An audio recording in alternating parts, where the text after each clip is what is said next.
Halo, selamat datang di channel Denny Anggriawan di video Timeslip Official. Oke, kali ini saya akan membahas tentang teori fotografi untuk pemula. Baiklah, di sini saya sudah memiliki gambar segitiga. Itu ada aperture, shutter speed, dan ISO. Segitiga ini apa sih maksudnya? Segitiga ini adalah segitiga exposure atau exposure triangle. Ini istilah dalam fotografi yang mengacu pada tiga elemen dasar, yaitu aperture atau bukaan dalam lensa, kemudian shutter speed, ini kecepatan rana, dan ISO atau pengaturan cahaya. Jadi dalam fotografi untuk mendapatkan exposure yang tepat atau pencahayaan yang pas, itu ketiga elemen ini harus seimbang semuanya, yaitu aperture, shutter speed, dan ISO. Mungkin itu penjelasan singkatnya mengenai the exposure triangle atau segitiga exposure ya. Mungkin bisa dilihat sekilas. Di sini ada bukaan F. Aperture dilambangkan dengan F ya. F1,4, F2, F2,8. Nah, ini tergantung lensa yang Anda miliki. Jadi di maksimal berapa bukaan lensa tersebut. Semakin kecil angkanya, semakin besar bukaan dari sebuah lensa dan bisa menerima cahaya lebih banyak atau juga bisa membuat efek bokeh yaitu dari aperture-nya.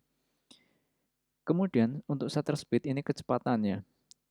Kapan kita menggunakan shutter speed yaitu tergantung dari objek kecepatannya. Misalnya kalau sport, olahraga, misalnya kita mau motret sepak bola, maka kita menggunakan kecepatan yang tinggi, yang angkanya lebih besar.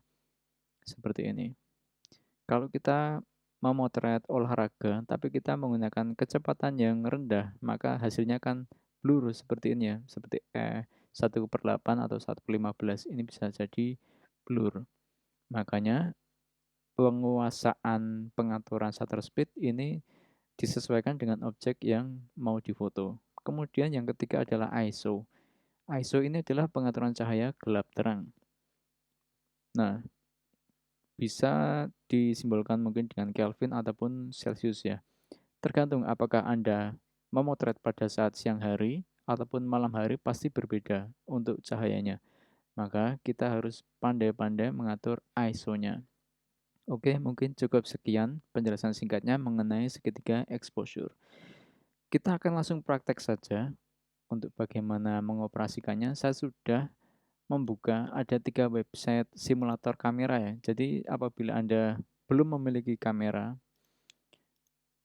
ini tidak masalah, kita belajar teorinya dulu, yaitu dengan simulasi. Nanti untuk linknya, ketiga linknya akan saya cantumkan dalam deskripsi ya. Oke, yang pertama adalah teori mengenai exposure contraption. Di sini ada lighting di bagian kanan sini, lighting, ISO, aperture, shutter speed ya. Nah, segitiga exposure tadi adalah tiga ini ISO, aperture, shutter speed. Kalau untuk lighting ini mungkin kita anggap sebagai variabel luar atau variabel yang tidak terkontrol. Kalaupun terkontrol, anggap saja ini sebagai lighting buatan ya, entah menggunakan lampu ataupun matahari juga bisa. Oke, kita lihat di sini, ini ada simbol seperti penggaris ya. Jadi untuk menentukan exposure yang tepat, kita harus bagaimana cara mengaturnya di angka 0. Jadi 0 ini adalah simbol dari keseimbangan cahaya.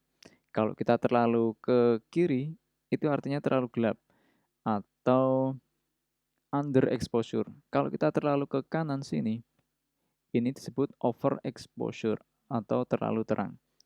Coba kita eksperimen dengan mengatur satu elemen dulu yaitu ISO ya. Kita cek, kita naikkan ISO-nya seperti apa. Nah, timbangannya akan bergerak ke kanan.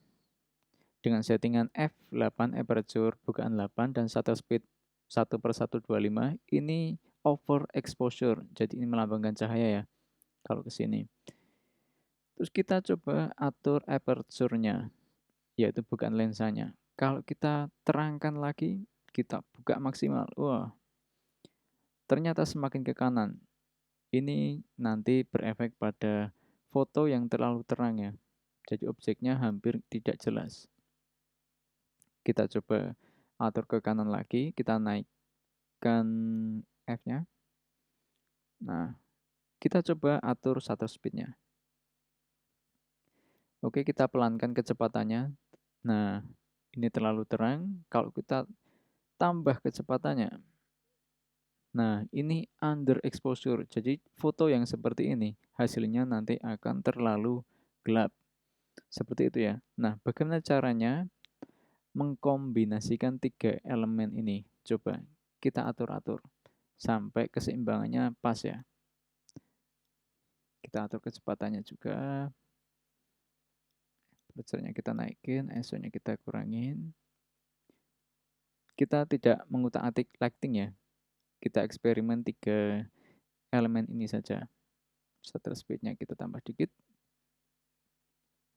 Nah, seperti ini. Kita mendapat keseimbangan di ISO 200, aperture f11, dan shutter speed 1/125. Seperti itu. Kita langsung praktek saja. Nah, ini di kamerasim.com, simulasi kamera. Dalam kamera kita bisa lihat ada 4 mode. 4 mode ini selalu ada di kamera apa saja ya, terutama untuk kamera DSLR maupun mirrorless. P ini adalah program, artinya ketiga elemen seperti ISO, aperture, dan shutter speed sudah terprogram otomatis. Jadi kita tidak mengatur-ngatur lagi ya. Kemudian yang kedua, aperture priority, artinya yang bisa kita atur adalah focal length-nya, aperture-nya. Nah, untuk dua elemen lainnya bagaimana? Untuk dua elemen lainnya nanti akan tersetting otomatis. Saya ambil contoh sebentar ya. Misalnya aperture-nya seperti ini. Perhatikan ISO dan shutter speed. Lihat, ketika saya mengatur aperture, shutter speed bergerak otomatis. Dia akan menyesuaikan seberapa besar bukaan dari diafragma lensa yang saya inginkan ya, seperti ini. Kemudian yang ketiga adalah mode shutter priority, artinya shutter saja, kita fokus di shutter.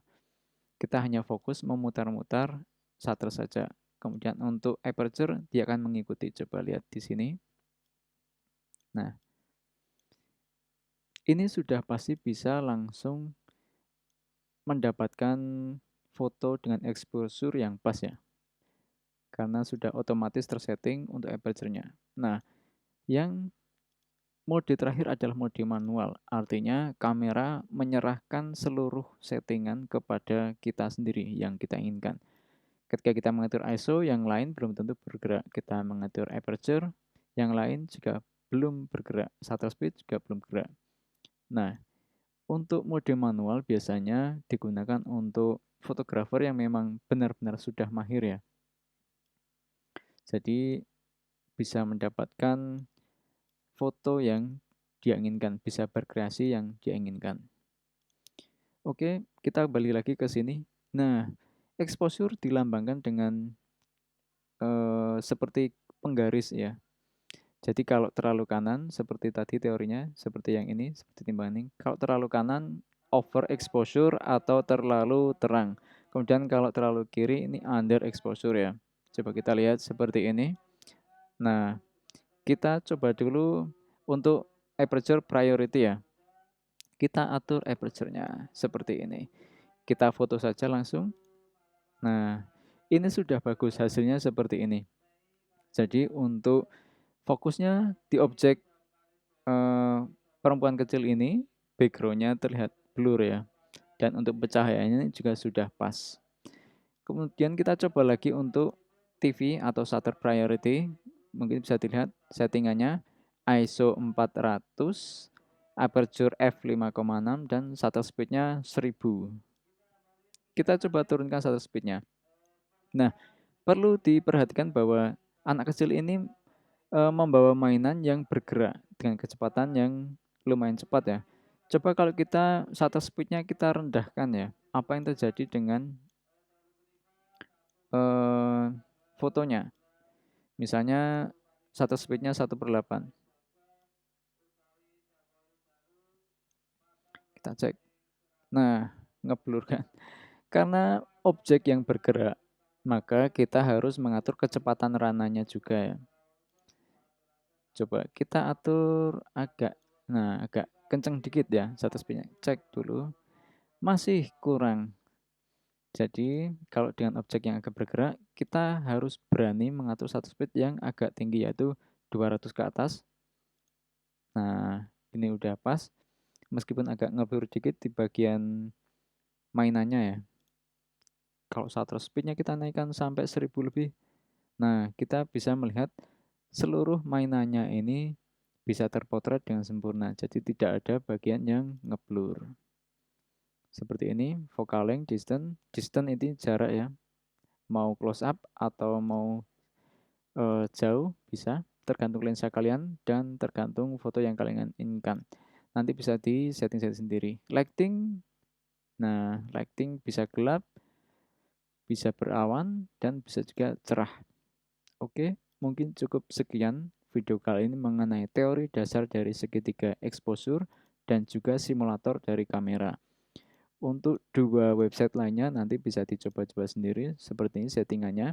Intinya adalah kita mengatur ketiga elemen dari segitiga exposure. Oke, cukup sekian dan terima kasih.